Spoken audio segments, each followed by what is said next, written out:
दोस्तों, किशमिश की खेती कैसे की जाती है और किस जगह की जाती है, और किशमिश की खेती करके कैसे कमा रहे हैं लोग करोड़ों रुपए।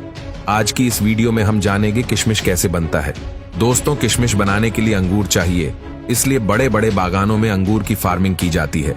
आपको बता दें कि जो अंगूर हम बाजार से खरीदते हैं उससे किशमिश को नहीं बनाया जाता। अगर बनाने की कोशिश भी करेंगे तो उससे अच्छी क्वालिटी की किशमिश नहीं बनेंगे। इसलिए किशमिश के लिए खास तौर पर 2 अंगूर की किस्मों से किशमिश तैयार किया जाता है। जब अंगूर की फसल अच्छे से तैयार हो जाती है उसके बाद बारी आती है हार्वेस्टिंग की, और ये काम केवल हमारे किसान भाई नहीं बल्कि हमारी किसान बहनें भी करती है। इन अंगूर की लतों में पके हुए अंगूर को कुछ इस तरह कैंची की मदद से तोड़ लिया जाता है और ऐसे ही करके इन कैरेट्स में बहुत सारा अंगूर जमा कर लिया जाता है और फिर इन्हें गाड़ी पर लोड करके प्रोसेसिंग एरिया में लाया जाता है। यहाँ पर सबसे पहले तो इन किशमिश से भरे कैरेट्स को पोटेशियम कार्बोनेट और कार्बन ऑयल, इन दोनों के मिश्रण में इसको डुबाकर 1 मिनट तक छोड़ा जाता है ताकि अंगूर के ऊपर जो भी बैक्टीरिया है वो खत्म हो सके और इससे अंगूर खराब नहीं होता है। अब 3 से 4 दिन तक सूखने के बाद एक बार फिर से पोटेशियम कार्बोनेट और कार्बन ऑयल का स्प्रे किया जाता है ताकि अंगूर का चमक बरकरार रहे। इसी तरह 10 दिन बीत जाने के बाद अंगूर कुछ इस कंडीशन में आ जाता है, तब ये सल्फर या गंधक के प्रोसेस के लिए रेडी हो जाता है। सल्फर प्रोसेस के लिए सबसे पहले इन अंगूर के सेट्स को अच्छी तरह ढक दिया जाता है ताकि सल्फर का धुआं बाहर न जा सके।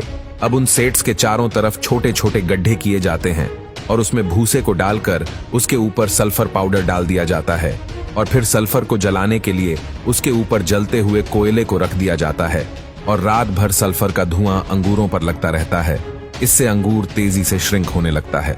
अब सुबह इन सेट्स पर लगे प्लास्टिक को हटा लिया जाता है और उसे फिर से ऐसे इस सुखाया जाता है। 3 से 4 दिन बीत जाने के बाद अंगूर सूख जाता है। अब आगे की प्रोसेस के लिए इन्हें फिर से कैरेट्स में भरा जाता है और फिर इनको ट्रांसपोर्ट करके किशमिश फैक्ट्री में लाया जाता है। यहाँ पर सबसे पहले इन किशमिश को वॉशिंग प्रोसेस के लिए इस होपर में डाला जाता है। इस पर लगे कन्वेयर बेल्ट किशमिश को थोड़ा थोड़ा आगे लेकर जाते हैं और ये ऑटोमेटिक वॉशिंग मशीन किशमिश के ऊपर लगे केमिकल्स और धूल मिट्टी की सफाई कर देता है। अब भीगा हुआ किशमिश कन्वेयर बेल्ट से बाहर आता है और इन किशमिश को घूम रहे ड्रायर में डालकर सुखाया जाता है और फिर ड्राई हो चुके किशमिश को इन ट्रे में रखा जाता है। यहाँ इन ट्रे में रखी किशमिश को धूप में कुछ घंटों के लिए सुखाया जाता है। अब किशमिश में जो छोटा मोटा कचरा होता है उसको निकालने के लिए इस मशीन का यूज किया जाता है। ये वाइब्रेट होकर छोटे मोटे कचरे को अलग कर देता है।